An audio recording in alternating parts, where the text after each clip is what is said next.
అధ్యక్ష ఈ సబ్జెక్ట్ మీద శ్రావణ్ గారు, రాజు గారు, నరేంద్ర గారు, సాంసరా గారు మాట్లాడటం జరిగింది అధ్యక్ష. వాళ్ళు మాడితే కాదు, గౌరవ సభ్యుల మనోభావాలని వాళ్ళు చెప్తాం జరిగింది. ప్రధానంగా నరేంద్ర గారు అడిగారు, శ్రావణ్ గారు కూడా అడిగారు, సాంసరా గారు కూడా అడిగారు అధ్యక్ష. తప్పనిసరిగా నాడు నేడు పైన ఒక ఎంక్వైరీ ప్రభుత్వం వేస్తుంది, అంటే సందేహం లేదు. అగ్రిమెంట్స్ ఏంటి, గతంలో ఎవరికి ఇచ్చారు ఈ వర్క్లు, ఎందుకు పనులు సరిగా జరగలేదు, నాసరికైన పనులు జరిగిననేది పేపర్లో కూడా గతంలో వచ్చింది. దానిపైన తప్పనిసరిగా ఎంక్వైరీ చేస్తాం. రెండోది, సాంసరా గారు చెప్పినట్లు ఫేజ్ 1లో కొన్ని భవనాలు కట్టారు, కానీ అది మూసేశారు, అని వాడట్లేదు. ఏకంగా స్కూల్స్నే మూసేసే పరిస్థితికి వచ్చారు. తెలుగుదేశం, జనసేన, భారతీయ జనతా పార్టీ విధానం ఒకటి. ప్రభుత్వ పాఠశాలల్ని మేము బలోపేతం చేస్తాం. ప్రైవేట్ పాఠశాలలకి ధీటుగా ప్రభుత్వ పాఠశాలలు తీర్చిదిద్దాలనేది మా లక్ష్యం. అందుకే చంద్రబాబు నాయుడు గారి నాయకత్వంతో మెగా డిఎస్సి కూడా ప్రకటించాం. ఉపాధ్యాయుల పోస్టులు కూడా భర్తీ చేస్తున్నాం. నెక్స్ట్ ఇయర్ ఏదైతే స్కూల్ ఓపెన్ అయ్యే సమయానికి ఉపాధ్యాయులు కూడా పకడ్బందీగా మేము ఏర్పాటు చేస్తాం. దాంతోపాటు రాజుగారు ప్రధానంగా ప్లే గ్రౌండ్స్ ఏర్పాటు చేస్తే బాగుంటుందని కోరారు. ఉపాధి హామీ పథకంతో అనుసంధానం చేస్తాం. పవనంతో నేను చర్చిస్తాను. ఆయనతో పాటు మన స్పోర్ట్స్ మినిస్టర్తో కూడా ఆల్రెడీ డిస్కషన్ చేశాను.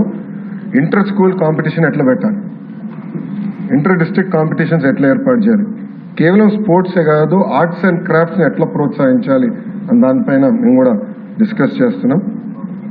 సాంసర్ గారు అన్నట్లు ఉపాధ్యాయుల్ని కూడా పెద్ద ఎత్తున హెరాస్మెంట్ జరిగింది. గత ప్రభుత్వం వాళ్ళకి అనేక యాప్లు ఇచ్చి వాళ్ళు అన్ని రకాలుగా ఇబ్బంది పెట్టిన విషయం వాస్తవం. పాదయాత్రలో కూడా ఉపాధ్యాయులను కలిశారు, వాళ్ళ సమస్యలు నాకు చెప్తాం జరిగింది. ఈ సంవత్సరం నా ఆలోచన, I'm subject to correction from members, నా ఆలోచన ఏంటంటే ఈ సంవత్సరం ముందల కేజీ టు పీజీ విద్యను మొత్తం ప్రక్షాళన చేద్దాం. నేను పక్క రాష్ట్రాల్లో కూడా ఎలాంటి కార్యక్రమాలు జరుగుతున్నాయి అనేది నేను చదువుతున్నాను. ఉత్తరప్రదేశ్లో నిపుణ్ కార్యక్రమం చేస్తున్నారు, ఢిల్లీలో కూడా అనేక కార్యక్రమాలు చేస్తున్నారు. నేను కూడా అది మొత్తం రివ్యూ చేస్తున్నాను. నేను కూడా ఫీల్డ్ విజిట్స్కి వెళ్లాల్సిన అవసరం ఉంది. ఒక పక్కన విద్యార్థుల కోసం మనం డబ్బులు ఖర్చు పెడుతున్నాం, మిడ్ డే మీల్స్ కార్యక్రమాలు ఇస్తున్నాం, ఇన్ఫ్రాస్ట్రక్చర్ ఇంప్రూవ్ చేస్తున్నాం.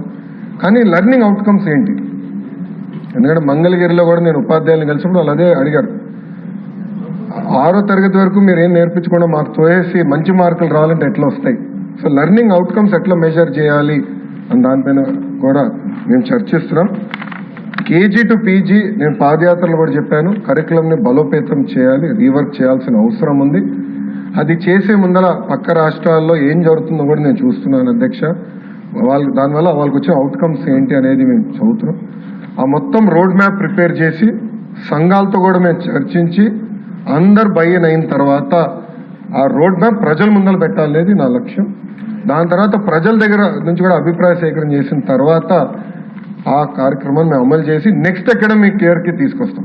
అంటే గత ప్రభుత్వం లాగా రివర్స్ టెండరింగ్ అనే హడావుడిగా చేసి పోలవరాన్ని ఎట్లయితే సర్వనాశనం చేశారో అలా నేను చేయదలుచుకోవాలి విద్యా వ్యవస్థని.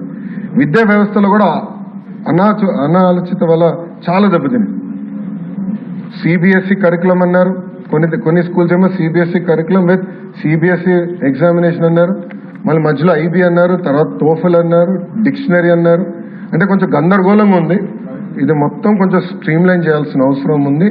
ఎందుకంటే మన పిల్లల భవిష్యత్తు దీనిపైన ఆధారపడి ఉంది. సో సిస్టమేటిక్గా చేయాల్సిన అవసరం ఉంది. తొందరపాటు నిర్ణయాలు కాకుండా సిస్టమేటిక్గా చేయాలనేది నా ఆలోచన అధ్యక్ష. 2019 నుంచి 24 అని మీరు చూస్తే 2019లో అంటే ఆనాడు తెలుగుదేశం ప్రభుత్వం హయాంలో 38,98,000 మంది విద్యార్థులు ఉంటారు.